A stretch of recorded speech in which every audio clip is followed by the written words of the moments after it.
இன்றைக்கி ரெசிபி பப்பாளி காய் சாம்பார் பார்க்க போகிறோம். இது எப்படி பண்ணாங்கிறத இப்போ பார்க்கலாம். துவரம் பருப்பு 100 கிராம் அளவு இதை நல்லா வாஷ் பண்ணி வச்சுருக்கேன். இதில் வந்து ஒரு 2 டம்ளர் தண்ணி சேர்த்து இதை நல்லா கொலசலாக வேக வச்சுக்கணும். நம்ம பருப்பு நல்லா கொலசலாக வேக வச்சாச்சு. இது வந்து பப்பாயாவோட காய் இது.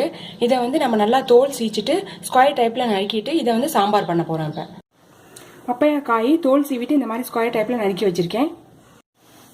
இப்போ வந்து நம்ம தாளிச்சு கொட்டினதில் இது சேர்த்துக்கலாம். 2 தக்காளி பொடியாக நறுக்கி வச்சுருக்கேன், அதையும் இதில் சேர்த்துக்கலாம். தேவையான அளவு உப்பு சேர்த்து இதை நல்லா வதக்கி விடணும். உப்பு சேர்த்து 2 செகண்ட் வதக்கிட்டு ஒரு டம்ளர் தண்ணி சேர்த்து இதை நல்லா வேக வச்சுக்கணும். நம்ம சேர்த்த காய் நல்லா வெந்தாச்சு. இந்த ஸ்டேஜில் வந்து ஒரு 1/2 டீஸ்பூன் அளவுக்கு மஞ்சள் தூள் சேர்த்துக்கலாம். 100 கிராம் பருப்பு குழைவா வேக வச்சது, அதையும் இதில் சேர்த்துக்கலாம்.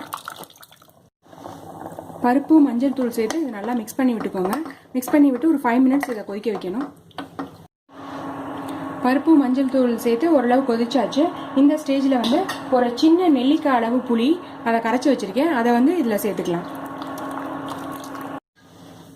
புளி சேர்த்ததுக்கப்புறம் 1 டீஸ்பூன் அளவுக்கு சாம்பார் பவுடர் அதை சேர்த்துக்கலாம்.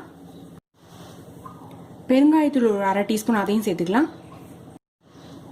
இது எல்லாத்தையும் நல்லா மிக்ஸ் பண்ணி விட்டு இதை நல்லா கொதிக்க விடணும். இப்போ நீங்கள் டிஃபன் சாம்பார் பண்ணும்போது அதோட பருப்போட அளவு வந்து ஜாஸ்தியாக இருக்கணும், புளியோட அளவும் சாம்பார் பொடி அளவும் கம்மியாக நம்ம போடணும்.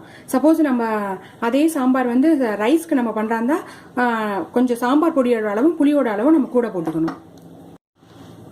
நான் இன்னைக்கு வந்து டிஃபனுக்கு நான் இந்த சாம்பார் பண்ணுறதுனால வந்து சாம்பார் பவுடர் அளவுலாம் நான் குறைச்சி போட்டிருக்கேன்.